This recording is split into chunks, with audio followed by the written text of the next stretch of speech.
Boa noite. Em apenas 30 minutos, vamos deixar você bem informado sobre as notícias de Minas nesta quarta-feira.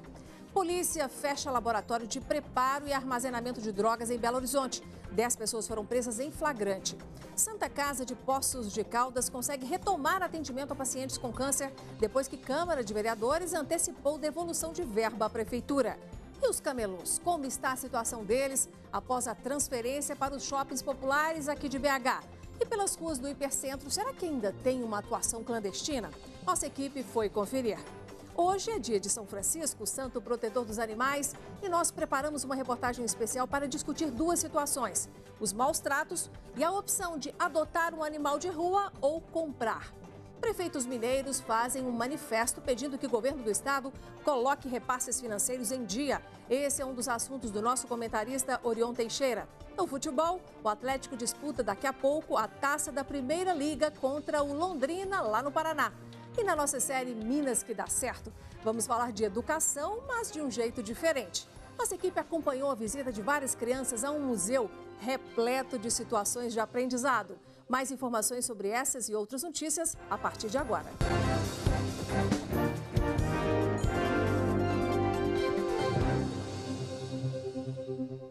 Há 3 meses, a Prefeitura anunciou a retirada dos camelôs do Hipercentro de Belo Horizonte. Você deve se lembrar, houve confrontos, muitas brigas e aqueles camelôs que aceitaram ir para shoppings populares foram cadastrados. Só que a realidade mostra que pelo menos metade deles desistiu de ir para os shoppings. E outros camelôs ainda continuam pelas ruas do Hipercentro da nossa cidade. A nossa repórter Kiwane Rodrigues e o cinegrafista Maicon Stallone foram conferir como está essa situação. Ouvimos a Prefeitura, os camelôs transferidos e os pedestres. Acompanhe a reportagem que vai ajudar você a formar uma nova opinião sobre o assunto. As vendas do Carlos diminuíram bastante depois da vinda dele para este shopping popular. A situação daqui está meio devagar, porque nós estamos fazendo hoje para nós vir amanhã. Tipo assim, arruma o celular hoje para pagar passagem amanhã para vir trabalhar. Tem a passagem, tem a marmita. O shopping está em obras e apesar do movimento fraco, este outro comerciante está esperançoso. Comprei os meus produtos que estão aí para vocês verem, né? E estou sendo otimista. Todo início é difícil, mas é preciso ter fé. Em julho, a Prefeitura de Belo Horizonte fez uma operação para coibir a atuação de camelôs no hipercentro da cidade. A remoção faz parte de um plano de ação do órgão e do Código de Posturas do município, que proíbe atividades de comércio irregulares nas ruas da capital mineira. É fato que ele deve estar vendendo menos do que ele vende na rua, porque na rua o fluxo de pessoas é muito maior. Mas o problema é que na rua ele não pode ficar, porque simplesmente não é possível privatizar o espaço público. O representante dos trabalhadores de rua critica a atitude da Prefeitura e não acredita que vai dar certo. Essa tentativa que a Prefeitura fez é uma tentativa fracassada. Basta você avaliar as estatísticas da própria Prefeitura, onde no início eles colocaram que foram 1.200 trabalhadores cadastrados e hoje o que se vê, as inscrições não passam de 20, 30 pessoas que se dispuseram a se inscrever, a se efetivar nesses locais. O assunto é polêmico e além do impasse entre os trabalhadores e a Prefeitura da capital, a permanência dos camelôs nas ruas divide opiniões. A cidade está muito suja, muito suja com a presença deles. Deveria ser mais organizada. Muito injusto barrá-los também, tirar o espaço deles, mas tudo com prudência, pagando seus impostos também, como todos pagam. Desde ser clandestinado, com documento para a prefeitura, não tem problema nenhum, não. Eles deveriam aproveitar essa oportunidade e estabelecer no shopping mesmo. Não é legal na rua, não. Acho que é legal arrumar um shopping adequado para isso. Eu acho que eles têm o direito de trabalhar como qualquer outra pessoa. Atualmente, 997 camelôs estão cadastrados na prefeitura, mas pouco mais de 500 aderiram à medida e estão temporariamente em shoppings do centro e de Venda Nova. Eu vendia variado, né? 100, entendeu? Às vezes até mais. Agora aqui é muito pouco. Apesar das fiscalizações, encontramos alguns vendedores ambulantes no entorno da rodoviária da capital. O comércio irregular em logradouro público pode gerar ao camelô apreensão de mercadoria e multa no valor de R$ 1.902,65.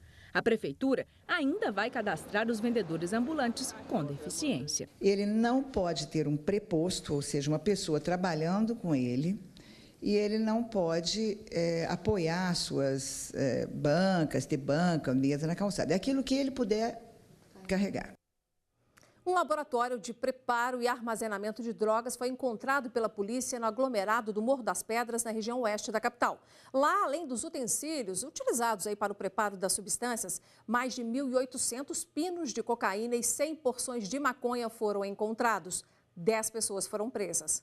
Foram 3 meses de investigações da Polícia Civil que terminaram com a prisão de 10 integrantes de uma mesma quadrilha do bairro São Jorge, no aglomerado Morro das Pedras, uma das regiões com grande índice de tráfico de drogas. No momento de fazer a investigação, nós optamos por pegar uma região em que a gente sabia que a comunidade poderia estar em maior risco, porque a Vila São Jorge ela é uma vila pequena e com um número alto de traficantes. Durante a ação, um laboratório de drogas foi encontrado pela polícia. Uma grande porção de cocaína pronta para ser comercializada, uma submetralhadora e materiais para a fabricação dos entorpecentes foram apreendidos. No laboratório nós encontramos material que indicavam que a droga havia sido preparada momentos antes. Foram encontrados liquidificadores, pratos, talheres, além de peneiras e vários pinos vazios, sacos de embalagem. Todo esse material foi levado para a perícia e foi constatado que todo ele foi utilizado para o preparo da cocaína, que foi após embalagem em pinos plásticos. Segundo a delegada responsável pelas investigações, o líder da quadrilha presa é Helder Pereira dos Santos, vulgo Nego Manso, de 28 anos. Ele já tem passagem por tráfico de drogas. A gente conseguia notar a liderança de um dos autores, que é o de alcunha Nego Manso, o irmão dele, que era o parafuso funcionando como um braço direito dele. Havia também o Maurício, que atuava como se fosse um gerente, que é quem ligava ele aos rapazes que faziam a venda varejista no aglomerado e além do pessoal que fazia essa venda. Nego Manso não falou com a imprensa, mas para a polícia assumiu ser proprietário das drogas apreendidas. Segundo a Polícia Civil, atualmente não existe uma disputa entre as quadrilhas pelo tráfico de drogas no aglomerado Morro das Pedras. Um dos líderes que comanda o tráfico em toda a região é Ronaldo Efigênio da Silva, conhecido como Naldo, e que está foragido. Ele atuava fortemente no tráfico de drogas. Nós temos também informações dele liderando parte do grupo também do Nego Manso, além de ele residir numa casa de luxo totalmente incompatível com o aglomerado em que ela se encontra. A Câmara de Vereadores de Poços de Caldas, no sul de Minas, decidiu antecipar a devolução de parte da verba destinada para o Parlamento Municipal neste ano para ajudar a Santa Casa do município, que passa por uma crise financeira. R$2 milhões devem ser entregues à administração municipal e depois repassados ao hospital.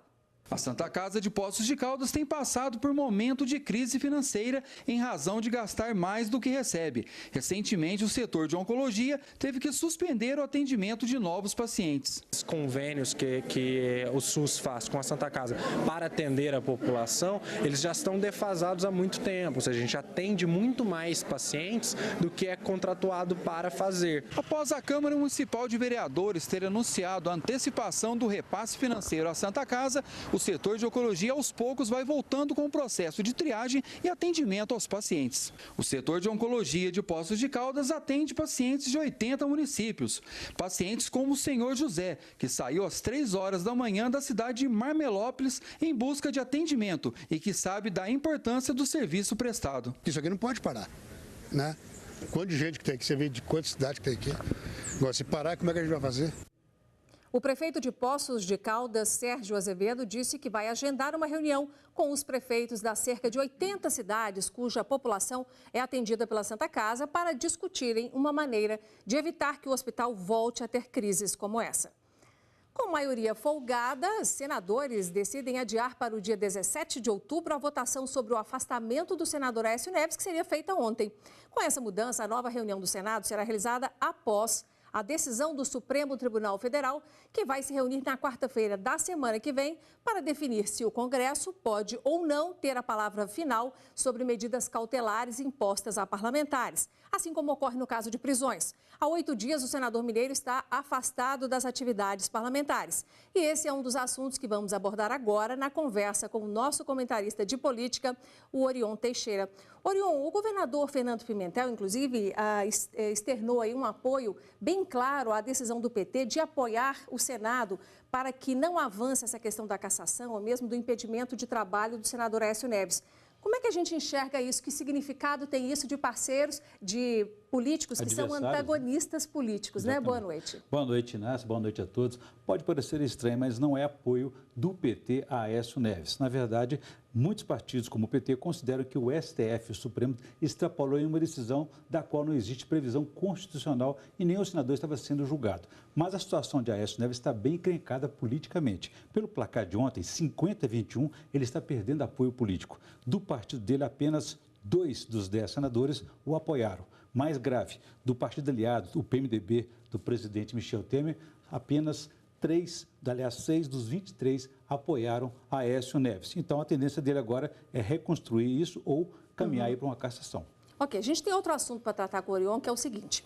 Os professores estão cobrando do governo de Minas o cumprimento do piso salarial anunciado em janeiro deste ano pelo governo federal, no valor de R$ 2.298,80. Passados aí quase 10 meses, o governo de Minas ainda não anunciou uma data para incorporar no reajuste esse aumento. Na última sexta-feira, o Sindiúte-MG, Sindicato Único dos Trabalhadores em Educação de Minas Gerais, se reuniu com representantes do governo de Minas, mas nada ficou acertado. Orion, nesta semana, nós tivemos a Secretaria da Fazenda anunciando que Minas continua com um déficit de 21 bilhões de reais. Essa conta não vai fechar. Como é que vai ter aumento?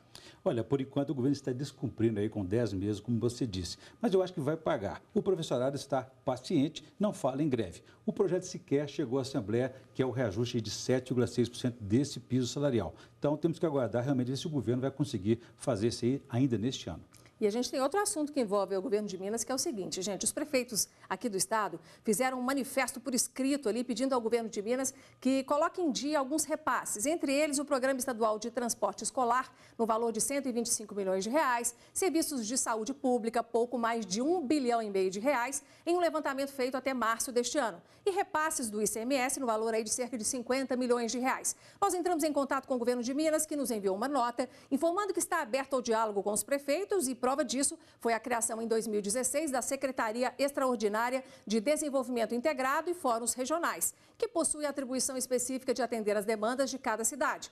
O governo disse ainda que tanto Minas quanto os demais estados da federação enfrentam grave crise econômica e que, por isso, precisou decretar calamidade financeira. As despesas estão sendo reduzidas e, com o aumento da arrecadação, o estado espera reequilibrar as contas. Orion, essa carta dos prefeitos é mais uma pressão para um governo que está sem dinheiro. O que vai fazer? Exatamente. Os prefeitos, então, liderados pela Associação Mineira dos Municípios, enviou essa carta cobrando o repasse desse 1 bilhão e 700 milhões de transporte escolar e também aí da questão da saúde pública. Agora, por outro lado, o governo não respondeu a diálogo, mas não tem o dinheiro. Na semana passada, ele repassou para os 853 municípios o recurso aí de 644 milhões referentes aí ao Refis, esse programa de renegociação das dívidas tributárias, que é uma novidade para os prefeitos. Isso dá um alíviozinho? Sim, com certeza. Dá para segurar um pouco. Gente, um último assunto rapidinho para a gente ver com o Orion.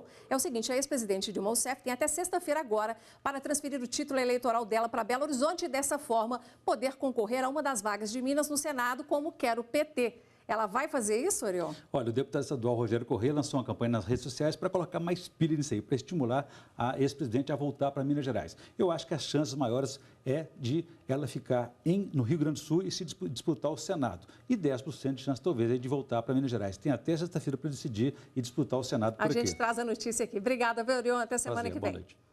E veja a seguir, mostras audiovisuais despertam a curiosidade de crianças e jovens no Museu de Artes e Ofícios. Os destaques da exposição você vai conferir depois do intervalo.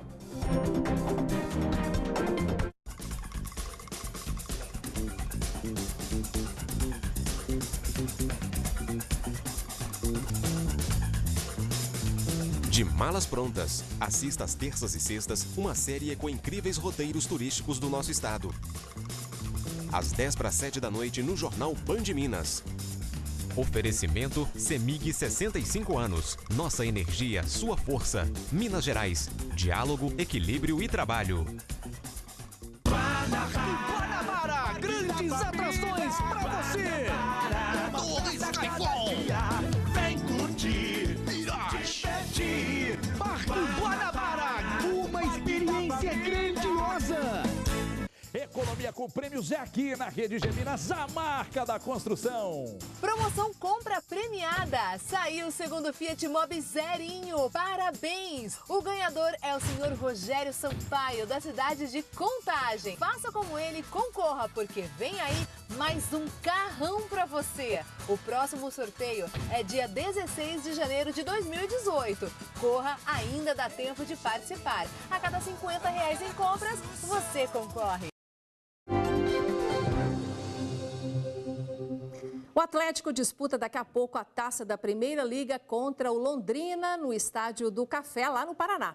O time mineiro precisa de uma vitória simples para ser campeão. E o nosso comentarista e repórter André Salles já está aqui com a gente para contar os detalhes sobre essa partida. Boa noite, André. Como é que o Galo vai entrar em campo, hein? Pois é, um time muito parecido, Inácia, boa noite para você, para todo mundo, muito parecido com o que ganhou na estreia, né, do técnico Oswaldo de Oliveira contra o Atlético Paranaense. Uma mudança só, assim, eu acho que está prevista, né, já que o Léo Silva acabou sentindo uma lesão, então a dúvida é se vai jogar o jovem Bremer ou se vai jogar o Felipe Santana, que é um zagueiro um pouco mais experiente. E aí o Oswaldo realmente fez mistério nessa parte. No entanto, o resto do time é aquilo mesmo que jogou, com Robinho e Fred no ataque, o Valdívia e o Casares ali no meio, então não tem nenhuma mudança. O Luan, apesar de ter ido para Londrina, ele fica realmente no banco de reservas e não entra em campo. E o Cruzeiro voltou a treinar, né? Quais são os próximos desafios aí, além de, claro, focar no Brasileirão, né? Pois é, o Cruzeiro tem uma curiosidade, né? Já volta a jogar sábado, apesar da gente não ter rodada no Brasileirão, por causa dos jogos das seleções, das eliminatórias, a equipe vai entrar no sábado, vai ser o único jogo. Então o Cruzeiro já começa a se preparar para receber a Ponte Preta. Olha, e só para a gente falar rapidinho desse título do Atlético, então, é a última possibilidade do Atlético de ganhar um título esse ano. O Brasileirão acho que ninguém, né? O Corinthians já está muito bem encaminhado, então o Atlético tem essa oportunidade de levantar um caneco. E até voltando na história, aquela história da presidência do Cruzeiro, teve a eleição e uma notícia quente na tarde, né? O vice de futebol do Cruzeiro, né, o Bruno Vicentim, ele acabou de anunciar aí, no começo da tarde, teve uma reunião, não fica mais no Cruzeiro. Então já é uma mudança e tem muitas mudanças pela frente, apesar de ser a situação, parece ter ruptura aí na diretoria do Cruzeiro. Antes, né? Obrigada, viu, André? Amanhã você volta. Com certeza. A educação formal é feita com vários instrumentos e oportunidades de aprendizado que vão muito além da sala de aula. Uma criança que tem a chance de visitar museus, por exemplo, amplia sua visão de mundo e desperta curiosidade sobre assuntos que ela talvez nunca fosse encontrar no seu dia a dia. Em Belo Horizonte, 2 mostras do setor audiovisual estão chamando a atenção da garotada dentro de um local que é referência nacional, o Museu de Artes e Ofícios, e nós fomos lá para conferir. Dentro desta sala, a criançada deu asas à imaginação. Desenhos, bonecos e cenários usados em filmes de animação despertaram a curiosidade dos pequenos. E o mais divertido, eles puderam conversar bem de pertinho com o artista que assina um dos trabalhos da exposição Ofícios da Animação. E não faltaram perguntas sobre o segredo dessa arte, que completou 100 anos no Brasil. Você fez a biblioteca? Que tipos de materiais você usou? Foi pegar livros velhos, muito antigos, alguns estragados, e a gente cortou um pedacinho da lombada do livro. E aí fez parecer que eles são pequenos, mas são livros de verdade. E depois desse bate-papo, novas descobertas e muito aprendizado. A animação é feita por fotos, quando se passa rápido, ela cria um filme ou por desenhos, ou por massinhas. A meninada pôde ver também a exposição Um Atrapalho no Trabalho, que a cada 15 dias vai trazer obras de artistas diferentes. Desta vez, estão expostos trabalhos em pintura em gamela de madeira, de Patrícia Leite, e uma continuidade do vídeo Gambiarras, de Cal Guimarães. Eu achei legal que ele achou alguma coisa para tampar no sol para fazer tipo uma sombra. As 2 mostras visitadas pelos alunos estão abertas à visitação até novembro, um dos pontos turísticos e culturais mais charmosos da cidade, o Museu de Artes e Ofícios, localizado na Praça da Estação, no centro da cidade. Trazer obras, né, produzidas contemporaneamente para um espaço onde o acervo tem uma característica histórica muito forte. Então traz, né, um diálogo, né, uma conversa entre esses 2 movimentos artísticos, vamos dizer assim, né, dentro de um espaço que é próprio da reflexão cultural. As 2 exposições são uma continuidade da Max Minas Gerais Audiovisual Expo, realizada em agosto na capital, e que abrigou uma das maiores iniciativas públicas do país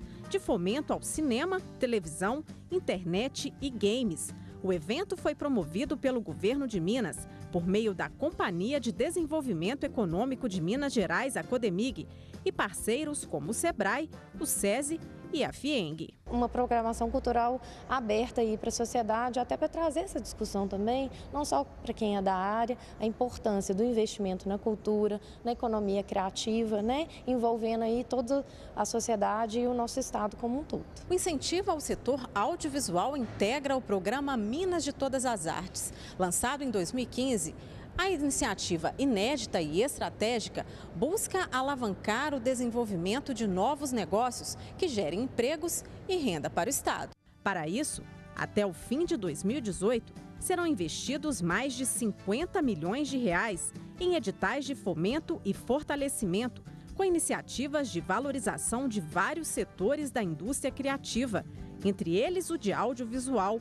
Além disso, o governo de Minas lançou em 2016 o Programa de Desenvolvimento do Audiovisual Mineiro, o PRODAM. É um momento não só de um incentivo, mas de um acesso com mais facilidade a meios técnicos e tecnológicos de produção. A criançada saiu daqui levando muitas e inesquecíveis experiências. Eu adorei muito esse museu, eu gostei de vir aqui. E o que eu mais gostei foi a sala de criação. A Max Minas Gerais Audiovisual Expo 2018 já está com a data fechada. Anote aí, será de 22 de agosto a 1º de setembro. E depois do intervalo tem uma reportagem especial que nós preparamos para você sobre os maus tratos aos animais. Será que falta fiscalização para que essa covardia acabe? E ainda, quem quer ter um animalzinho de estimação deve comprar ou adotar. Você vai ver a seguir. Aí, gente, estou com essa família super simpática que sempre faz óculos na Óticas do Povo. E eles vieram conhecer o cara que faz a propaganda. E aí, pessoal, o que acharam? E agora? Ótica da Família é a Óticas do Povo. Se liga no preço. Óculos para leitura no seu grau, qualquer grau, R$ 39,80. Lente monofocal a partir de 10 vezes de R$ 3,80. Coleção Polaroid a partir de 10 vezes de R$ 19,90. Qualidade, preço e atendimento como você nunca viu. Óticas do Povo. Moro! Aqui é o menor preço da cidade, no atacado e no varejo. No Apoio Mineiro, a economia é sempre grande. Para sua casa ou para o seu comércio, no Apoio é barato de verdade, é para encher o carrinho e economizar muito. Experimente grátis o melhor da P&G. Fralda Pampers Comfort Sec, R$ 19,90. Amaciante Downy concentrado 500 ml, R$ 5,99. Creme dental oral B 70 gramas, R$ 1,59. Faça seu cadastro no site e receba seu dinheiro de volta, limitado a R$ 60 por cliente. Apoio Mineiro, barato de verdade. Atendendo a pedidos, o sucesso da Araújo está de volta. O Dia G. Todos os genéricos em promoção para você economizar como nunca. Só de sexta a segunda tem o Dia G. Na Araújo, mais perto de você. Tcharam! Minas que dá certo. Um oferecimento CODEMIG. O desenvolvimento de Minas Gerais passa por aqui. No dia de São Francisco de Assis, o santo protetor dos animais, nós preparamos uma reportagem especial para falar dos maus tratos aos bichinhos. Nas últimas semanas, as redes sociais foram tomadas de protestos contra os abusos aos pets. Uma realidade que depende da nossa denúncia para mudar. Isso porque não há uma fiscalização de rotina aos canis. E nossa reportagem ainda traz um assunto que costuma gerar polêmica. Comprar um cachorro é tão bacana quanto adotar algum que tenha sido abandonado? Eles estão à espera de um dono, de um lar. A proposta é encontrar e implementar uma adoção responsável. Você tem que ter o compromisso e a responsabilidade de levar um animal que você vai dar uma alimentação saudável, você vai fazer companhia para ele, você vai dar afeto e você, quando ele ficar doente, você vai tratá-lo. Abigail veio à procura de um gato para a mãe. Para ficar junto dela, porque ela está praticamente sozinha, né? E ele faz companhia, ela conversa com o bichinho. De acordo com o IBGE, o Brasil tem a segunda maior população de pets do mundo e 61% dos brasileiros têm um animal de estimação. Mas nem sempre o destino desses bichinhos é um lar. Muitos são maltratados nas ruas e canis, são explorados e vivem em condições precárias. No último fim de semana, imagens chocaram internautas. Em vídeos e fotos, cachorros aparecem machucados e vivendo em situações precárias. As imagens foram divulgadas nas redes sociais da ativista Luísa Mel, que com a ajuda da polícia conseguiu resgatar 135 cães, que segundo ela, eram explorados até a morte para reprodução e venda de filhotes. É muito importante que a sociedade, né, e a população, de uma forma geral, compareça na delegacia e noticie fatos, né, que tem conhecimento ou que presenciem casos de maus tratos. A denúncia pode ser feita presencialmente ou de forma anônima pelo telefone 181. A pena para quem pratica crime de maus tratos, que é o crime previsto no artigo 32 da Lei 9.605, é de 3 meses a 1 ano e multa. Esta ONG na região metropolitana de BH cuida de mais de 200 animais até que eles encontrem um dono. Os pets que chegam por aqui passam por uma triagem e são encaminhados para os mais de 40 canis que existem no local. Imediatamente recebem os cuidados necessários para a recuperação. O objetivo é estar saudável no momento da adoção. Hoje, em média, são em torno de 750 mil cães na rua, né, na Grande BH. E aqui a adoção, graças a Deus, a gente consegue uma média de 20, 25 animais por mês. Né? A adoção ainda é a melhor opção, o pessoal tem que ter essa consciência, né? Até mesmo para poder tirar esses animais da rua, que são vítimas de sofrimento, de descaso mesmo da população. Então, sim, é a melhor opção, sim. Gente, esse assunto é polêmico mesmo. Eu penso que não é uma questão de condenarmos quem compra um filhote, né? Porque tem gente que faz isso com o coração cheio de afeto. Tem pessoas que realmente têm medo de cachorro ou gato de rua. E muitos só vão mudar de ideia depois de viver uma experiência com eles e descobrir que eles são tão amigáveis quanto qualquer filhote de raça. E eu falo isso por experiência própria. Quem sabe você também não tenta. Uma nova startup financeira foi lançada hoje em Nova Lima, na região metropolitana da capital. É a ContaMob, que fechou inclusive uma parceria com os Correios para agilizar e otimizar transações financeiras, como depósitos e saques. Um coquetel na tarde desta quarta-feira marcou o lançamento da nova startup. O projeto terá alcance nacional e vai permitir que os clientes ContaMob possam efetuar saque e aportar crédito via agência dos Correios. De acordo com o fundador da empresa, o público-alvo são os microempreendedores. Pela primeira vez, os milhões de microempreendedores, em especial aqueles que estão no interior, nas cidades pequenas, passam a ter uma plataforma digital simples que apenas com o CPF deles eles conseguem receber, depositar e sacar em qualquer agência dos Correios, iniciando pelo estado de Minas Gerais e até janeiro de 2018 em todos os municípios do país. Para utilizar a plataforma, basta baixar o aplicativo pelas lojas virtuais na internet. A partir dali, não tem mensalidade essa conta, e a partir dali ela tem uma ferramenta poderosa para receber tanto boletos bancários quanto cartões de crédito e débito, sem precisar comprar uma maquininha. E agora, com o PagMob, a parceria com os Correios, ela também consegue receber em qualquer lugar do país, baixando o aplicativo gratuitamente. Através dessa nova plataforma, o cliente pode gerar e receber boletos para pagamentos de contas, além de ter uma nova opção de uso de cartões de débito e crédito em todo o mundo. Essa é uma oportunidade de você juntar as empresas digitais como a ContaMob e criar oportunidades de se usar esse cartão não só no mundo digital, mas também no mundo físico, que a gente entende que a composição dessas duas coisas é a melhor fórmula, né? As duas partes, ContaMob e Correios, comemoraram a parceria em um momento em que o país se recupera de uma recessão. Com tecnologias como essa da ContaMob, eles têm uma poderosa ferramenta para monetizar essa estrutura deles que hoje está presente em todo o país e que precisa sim de usar dessas facilidades modernas para trazer novos benefícios aos usuários e novas receitas para o Correio também. Nós passamos a disponibilizar uma solução digital para a sociedade brasileira em geral. Em torno de 6 mil agências hoje no Brasil inteiro. Claro que estamos começando aqui pelo grande estado de Minas Gerais, que tem 853 municípios. Então hoje nós já temos a solução da ContaMob disponível na rede dos Correios em 930 agências próprias dos Correios em Minas Gerais. Então isso demonstra que o Correio é uma alternativa para qualquer empreendimento relacionado a uma solução digital e a uma solução física também. Se você quiser instalar o aplicativo, é muito simples, é só acessar o site conta.mob. E uma última notícia, a Defesa Civil de Minas Gerais confirmou hoje 3 mortes por chuvas aqui no estado. Os óbitos aconteceram aqui em Belo Horizonte e também em Uberaba, no Triângulo Mineiro. Na capital, um taxista morreu nesta segunda-feira, depois que o carro em que ele estava foi atingido por árvores que caíram durante um temporal. Já em Uberaba, uma mulher e um homem morreram depois de serem atingidos por um raio em uma lavoura de cenouras na zona rural da cidade. Também isso aconteceu na última segunda-feira. Nosso Jornal Band Minas fica por aqui. Eu agradeço a sua audiência e contamos com você amanhã. Até lá.